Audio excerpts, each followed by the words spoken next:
नमस्कार मंडळी, क्रिशवीज व्लॉग या आपल्या चॅनलमध्ये आपणा सर्वांचं अगदी मनापासून स्वागत आहे।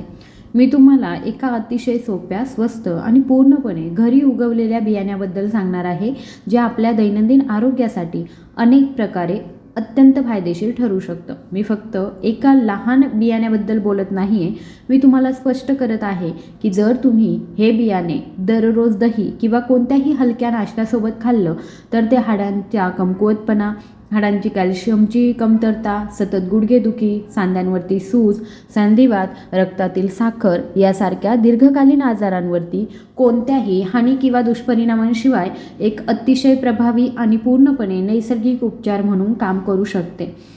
चर्चा फक्त या एका बियाण्यापुरती मर्यादित नाही। आज मी तुम्हाला 3 वेगवेगळ्या प्रकारच्या निरोगी बियाण्यांबद्दल सांगणार आहे। प्रत्येकाचे स्वतःचे फायदे आहेत। तुम्ही तुमच्या शरीराच्या गरजा, आवडी, आरोग्य स्थिती आणि सोयीनुसार या 3 निरोगी बियाण्यांपैकी कोणतेही निवडू शकता आणि त्यांचा आश्चर्यकारक आरोग्य फायद्यांचा पूर्ण फायदा घेऊ शकता। हे 3 बिया खाण्यास इतक्या सोप्या आहेत की तुम्हाला कोणत्याही महागड्या पूरक आहारांची, प्रिस्क्रिप्शनची किंवा व्यापक तयारीची आवश्यकता नाही। तुम्हाला फक्त एक साधी सवय हवी आहे। मंडळी, आजचा संपूर्ण व्हिडिओ तुमचं आरोग्याचं ज्ञान वाढवेल, तुमची समज स्पष्ट करेल आणि पूर्णपणे माहितीपूर्ण असेल। म्हणून मी तुम्हाला नम्रपणे विनंती करते, तुम्ही हा व्हिडिओ शेवटपर्यंत पहा आणि त्याचबरोबर तुम्ही हा व्हिडिओ कुठून बघत आहात हे मला कमेंट बॉक्समध्ये नक्की सांगा। मी तुम्हाला या 3 निरोगी बियाण्यांविषयी संबंधित एक अतिरिक्त बोनस आणि अत्यंत उपयुक्त माहितीसुद्धा देणार आहे। हे केवळ तुमचं एकूण आरोग्य सुधारेलच असं नाही, तर निरोगी जीवनशैली राखण्यासाठी देखील अत्यंत उपयुक्त ठरेल। ही बोनस टीप तुम्हाला हे समजून घेण्यास देखील मदत करेल की यापैकी कोणते बियाणे तुमच्या शरीरासाठी सर्वोत्तम असतील।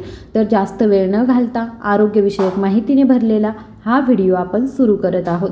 प्रथम तुम्ही अनेक वेळा ऐकलेल्या पहिल्या बियाण्याबद्दल बोलूया आणि ज्याला आता शास्त्रज्ञ देखील अतिशय निरोगी अन्न म्हणून शिफारस करतात। आपण अळशीच्या बियाण्यांबद्दल बोलत आहोत, ज्याला आपल्या भाषेमध्ये जवस म्हटलं जातं।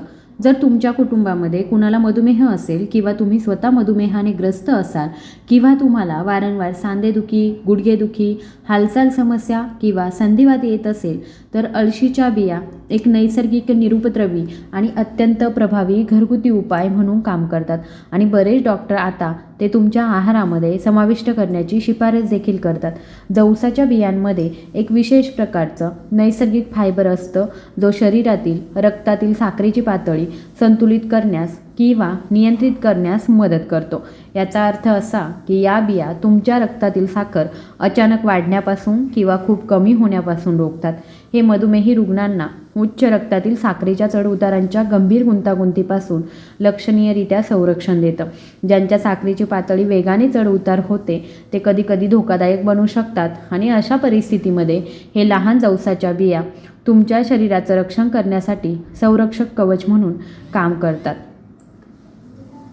आणखी एक महत्त्वाचा आणि अत्यंत फायदेशीर पैलू म्हणजे जवसाच्या बियांमध्ये ओमेगा 3 फॅटी ॲसिड भरपूर प्रमाणामध्ये असतं। हे ओमेगा 3 फॅटी ॲसिड एक प्रकारचं निरोगी फॅट आहे, जे खराब कोलेस्ट्रॉल नियंत्रित करतं आणि चांगलं फॅट वाढवण्यास देखील मदत करतं। ओमेगा 3 फॅटी ॲसिड विशेषतः सांधेदुखी, गुडघेदुखी किंवा मग हाडांची झीज किंवा मग फाटणं अनुभवणाऱ्यांसाठी अतिशय फायदेशीर आहे। जर तुमच्या गुडघ्यांचं नैसर्गिक स्नेहन कमी झालं असेल किंवा चालण्यामुळे वेदना होत असतील, पायऱ्या चढत असताना किंवा मग प्रत्येक हालचालीमुळे सांध्यांची झीज किंवा फाटण्यामुळे वेदना होत असतील तर जवसाच्या बिया नैसर्गिकरित्या ही झीज आणि फाटणं कमी करतात। ते हळूहळू जळजळ कमी करतं आणि हाडे मजबूत करण्यास देखील मदत करतं। आता त्यांचे पूर्ण फायदे घेण्यासाठी जवसाच्या बिया योग्यरित्या कसे तयार करायचे आणि कसे वापरायचे ते आपण शिकूया। फक्त 1 चमचा जवस घ्यायचे आहे। ते पॅन कढईमध्ये मंद आचेवरती 2 किंवा 3 मिनिटे हलकंसं भाजून घ्यायचं आहे, जेणेकरून त्यातील कडूपणा किंवा ओलावा दोन्हीही निघून जाईल। भाजल्याने सर्व पोषक घटक सक्रिय होतात, ज्यामुळे ते पचण्यास सोपं जातं. नंतर भाजलेलं जवस ग्राइंडरमध्ये काढायचं आहे आणि ते पूर्णपणे पावडर स्वरूपामध्ये बारीक करायचं आहे. हे लक्षात ठेवणं महत्त्वाचं आहे की कच्चे किंवा न दळलेले जवस पोटामध्ये चांगले पचत नाही आणि त्यातील पोषक घटक शरीराद्वारे पूर्णपणे शोषले जात नाही. म्हणून पूर्ण फायदे मिळवण्यासाठी ते पावडर स्वरूपामध्ये खाण्याचा प्रयत्न करा. तुमची जवस पावडर तयार झाल्यावर 1 चमचा ते घ्या आणि ते एका लहान वाटी ताज्या दह्यामध्ये पूर्णपणे मिसळा आणि ते आरामात खा. तुम्ही ते दिवसातून एकदा किंवा तुम्हाला आवडत असल्यास दिवसातून 2दा देखील तुम्ही खाऊ शकता. सकाळी नाश्त्याबरोबर ते खाल्ल्यानं सर्वात जास्त फायदे मिळतात. तथापि जर तुम्हाला आवडत असेल तर तुम्ही ते दुपारी किंवा संध्याकाळी देखील खाऊ शकता आणि त्याचे फायदे तुम्ही मिळवू शकता. जर तुम्ही तुमच्या दैनंदिन दिनचर्येमध्ये नियमितपणे याचा वापर सुरू केला तर काही आठवड्यांमध्ये तुम्हाला गुडघे आणि सांधेदुखीपासून आराम मिळेल. तुमच्या रक्तातील साखरेची पातळी स्थिर होईल आणि तुमची हाडे मजबूत आणि निरोगी होतील. आता पुढील निरोगी बियाण्याकडे वळूया, जे तुम्ही दह्यासोबत मिसळून खाऊ शकता आणि ते तुमच्या शरीरासाठी खूप फायदेशीर मानलं जातं. हे बिया भोपळ्याच्या बिया आहेत, ज्याला आपण सर्व भोपळ्याच्या बिया म्हणून ओळखतो. हे भोपळ्याच्या बिया विशेषतः कॅल्शियमची कमतरता असलेल्या किंवा गुडघे कडक होणं, सतत सांधेदुखी किंवा संधिवात यासारख्या समस्यांनी ग्रस्त असलेल्यांसाठी उपयुक्त आहे. भोपळ्याच्या बियांचे सर्वात महत्त्वाचं वैशिष्ट्य म्हणजे त्यामध्ये मॅग्नेशियम आणि फॉस्फरस सारखे आवश्यक खनिजे मुबलक प्रमाणामध्ये असतात, जे हाडांच्या आरोग्यासाठी आवश्यक असतात.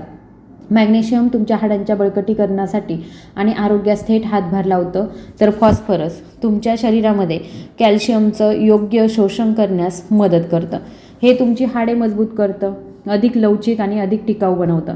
वयानुसार हाडांच्या कमकुवतपणाला प्रतिबंध करतं. जर तुम्हाला वारंवार सांधेदुखीचा त्रास होत असेल, जागं झाल्यावर जडपणा जाणवत असेल, गुडघे कर्कश आवाज देत असतील किंवा मग संधिवातामुळे वाढत्या वेदना होत असतील, तर भोपळ्याच्या बिया तुमच्या हाडांना आणि सांध्यांना नैसर्गिक आधार देऊ शकतात. हळूहळू वेदना आणि सूज कमी करतात. शिवाय या बिया सांध्यांतील खोल जळजळ देखील कमी करतात, ज्यामुळे संधिवाताच्या रुग्णांना लक्षणीयरित्या आराम मिळतो. तुम्ही भोपळ्याच्या बिया सहजपणे खाऊ शकता, कारण कोणत्याही घटकांशिवाय ते खूप निरोगी आणि पौष्टिक मानलं जातं. परंतु जर तुम्हाला चवीत बदल हवा असेल किंवा त्यांना थोडंसं अधिक कुरकुरीत स्वादिष्ट बनवायचं असेल, तर तुम्ही त्यांना एका पॅनवर 2 ते 3 मिनिटे हलके भाजून घेऊ शकता. या बिया हलक्या भाजल्याने त्यांची चव वाढते, ज्यामुळे ते चघळणं आणि पचणं अधिक सोपं होतं. आता तुम्हाला फक्त 1 चमचा भोपळ्याच्या बिया घ्यायच्या आहेत. त्या 1 वाटी ताज्या क्रीमी किंवा थंड दह्यामध्ये पूर्णपणे मिसळायच्या आहे आणि आनंद घ्यायचा आहे. जर तुम्हाला अनेकदा पचनाच्या समस्या येत असतील किंवा हे बिया तुमच्या पोटामध्ये लवकर सहज पचावेत असं वाटत असेल, तर तुम्ही त्यांना रात्रभर एका लहान वाटी पाण्यामध्ये भिजवू शकता. सकाळी बिया मऊ आणि फुगल्या की त्या दह्यामध्ये मिसळून तुम्ही खाऊ शकता. ज्यांना वारंवार आम्लपित्त, गॅस किंवा पोटाशी संबंधित इतर समस्या येतात, त्यांच्यासाठी ही पद्धत विशेषतः उपयुक्त आणि प्रभावी मानली जाते. जेव्हा तुम्ही तुमच्या दैनंदिन आहारामध्ये दह्यासोबत भोपळ्याच्या बियांचा समावेश करता, तेव्हा ते हळूहळू तुमची हाडे मजबूत करतात, हाडांची ताकद सुधारतात, गुडघेदुखी कमी करतात, सांधे कडक होतात आणि हळूहळू संधिवात सारख्या लक्षणांपासून देखील आराम मिळतो. शिवाय या बियांचा ग्लायसेमिक इंडेक्स खूप कमी असतो, म्हणजेच मधुमेहाच्या रुग्णांसाठी ते पूर्णपणे सुरक्षित, निरोगी आणि विश्वासार्ह मानले जातात. त्यांचं सेवन केल्याने रक्तातील साखर हळूहळू आणि स्थिरपणे नियंत्रित राहते. अचानक चढ उतार टाळता येतात. मधुमेहाशी संबंधित गुंतागुंत होण्याचा धोका लक्षणीयरित्या कमी होतो.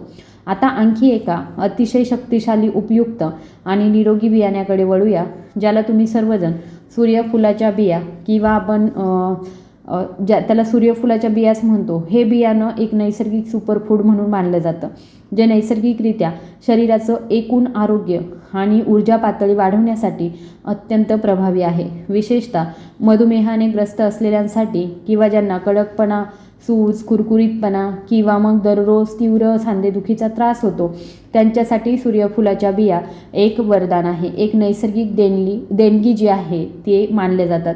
सर्वात महत्त्वाचं म्हणजे सूर्यफुलाच्या बिया मॅग्नेशियम नावाच्या महत्त्वाच्या खनिजाने समृद्ध असतात. मॅग्नेशियम हे एक आवश्यक पोषक तत्व आहे जे रक्तातील साखरेची पातळी नियंत्रित करण्यास, संतुलन राखण्यात आणि अचानक होणारी चढउतार रोखण्यास सुद्धा महत्त्वाची भूमिका बजावतं. हे खनिज तुमच्या मज्जासंस्थेला देखील मजबूत करतं, त्यांना योग्य आणि सुरळीतपणे कार्य करण्यास देखील मदत करतं. आता रक्तातील साखरेची पातळी वाढल्याने मज्जातंतूच्या कार्यावरती थेट कसा परिणाम होऊ शकतो याचा थोडासा विचार करा, ज्यामुळे मज्जातंतू हळूहळू कमकुवत होतात. परंतु जर तुम्ही तुमच्या दैनंदिन आहाराचा भाग म्हणून दररोज थोड्या प्रमाणामध्ये सूर्यफुलाच्या बिया खाण्यास सुरुवात केली तर या बिया तुमच्या मज्जातंतूंना आतून बळकटी देतात. ते मज्जातंतूचं नुकसान कमी करण्यास मदत करतात आणि रक्तातील साखर नियंत्रित करण्यासाठी नैसर्गिक आधार प्रणाली म्हणून देखील काम करतात. शिवाय या बिया निरोगी चरबी आणि फायबरने देखील समृद्ध असतात. ही निरोगी चरबी शरीरासाठी चांगली मानली जाते आणि तुमच्या सांध्यांमधील नैसर्गिक स्नेहन राखण्यास देखील खूप मदत करते. ज्यांना सांध्यांमध्ये घर्षण, चालताना तीव्र वेदना किंवा जागे झाल्यावरती कडकपणा जाणवतो, त्यांच्यासाठी या बिया नियमितपणे खाल्ल्याने खूप आराम मिळतो आणि त्यांचे सांधे गुळगुळीत राहू शकतात.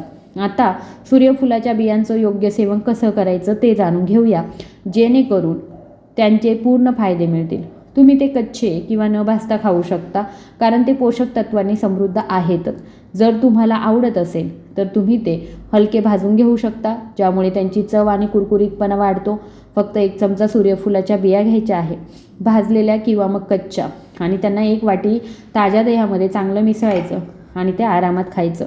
जर तुम्ही ते नियमितपणे खाल्लं तर ते हळूहळू तुमच्या रक्तातील साखरेचं प्रमाण संतुलित करेल आणि सांधे कडक होणं कमी करेल. ते वेदनापासून आराम देईल आणि तुमची हाडे आणि नसा दोन्ही मजबूत करण्यास मदत करेल. मंडळी, व्हिडिओमध्ये तुम्ही 3 वेगवेगळ्या आणि अत्यंत उपयुक्त बियाण्यांबद्दल शिकला आहात. अळशीचे बियाणे, भोपळ्याच्या बिया आणि सूर्यफुलाच्या बिया. तुम्ही तुमच्या सोयीनुसार, आरोग्याच्या गरजा आणि आवडीनुसार यापैकी कोणतीही एक बियाणं निवडू शकता आणि ते तुमच्या दैनंदिन आहारामध्ये तुम्ही समाविष्ट करू शकता. तथापि जर तुम्हाला एकाच वेळी तिन्ही बियांचे फायदे घ्यायचे असतील, म्हणजेच तुमच्या शरीराला तिप्पट फायदे मिळवायचे असतील, तर तुम्ही ते समान प्रमाणामध्ये मिसळून सेवन करू शकता. हे विशेष मिश्रण तयार करणं खूप सोपं आहे. तुम्हाला फक्त जवसाच्या बिया हलक्याशा भाजून बारीक करायच्या आहे. नंतर भोपळ्याच्या बिया आणि सूर्यफुलाच्या बिया समान प्रमाणामध्ये घालायच्या आहेत आणि या तिन्ही बिया एका मोठ्या कंटेनरमध्ये एकत्र करायच्या आहे. त्यांना पूर्णपणे मिसळून घ्यायचं आहे आणि कोरड्या आणि स्वच्छ हवाबंद काचेच्या कंटेनरमध्ये ठेवायचं आहे. यानंतर दररोज या मिश्रणातून 1 किंवा 2 चमचे बिया घ्या आणि ते दह्यामध्ये मिसळा आणि ते खा. काही आठवड्यांमध्ये तुम्हाला लक्षात येईल की तुमचं शरीर पूर्वीपेक्षा अधिक ऊर्जावान, मजबूत आणि निरोगी वाटतं. हे विशेष मिश्रण केवळ तुमची हाडे मजबूत करत नाही, तर सांधे कडक होण्यापासून सुद्धा आणि वेदना कमी करण्यासाठी, नसा मजबूत करण्यासाठी, मधुमेह नियंत्रित करण्यासाठी, रक्तातील साखर स्थिर ठेवण्यासाठी, तसेच तुमची त्वचा चमकदार ठेवण्यासाठी, निरोगी केस राखण्यासाठी आणि तुमच्या दृष्टीला आधार देण्यासाठी अत्यंत उपयुक्त ठरतं. तर मंडळी, आता जास्त उशीर करू नका. आजपासून या 3 बियाण्यांपैकी कोणतीही एक किंवा त्यांच्यापासून बनवलेले हे आरोग्यदायी मिश्रण तुमच्या दैनंदिन आहारामध्ये समाविष्ट करा आणि त्याचे नैसर्गिक, सुरक्षित आणि चमत्कारिक परिणाम अनुभवा. मला मनापासून आशा आहे की तुम्हाला आजची आरोग्य माहिती खरोखर आवडली असेल. जर तुमचे काही प्रश्न असतील किंवा एखाद्या विशिष्ट आजारावर, आरोग्य समस्येवर किंवा इतर कोणत्याही विषयावरती अधिक सखोल माहिती तुम्हाला जर हवी असेल तर कृपया खाली कमेंट बॉक्समध्ये नक्की सांगा. मी प्रत्येक प्रश्नाचं उत्तर देण्याचा प्रयत्न करेन. जर तुम्हाला हा व्हिडिओ उपयुक्त वाटला असेल तर कृपया आपल्या व्हिडिओला लाईक, शेअर आणि सबस्क्राईब करायला विसरू नका. धन्यवाद.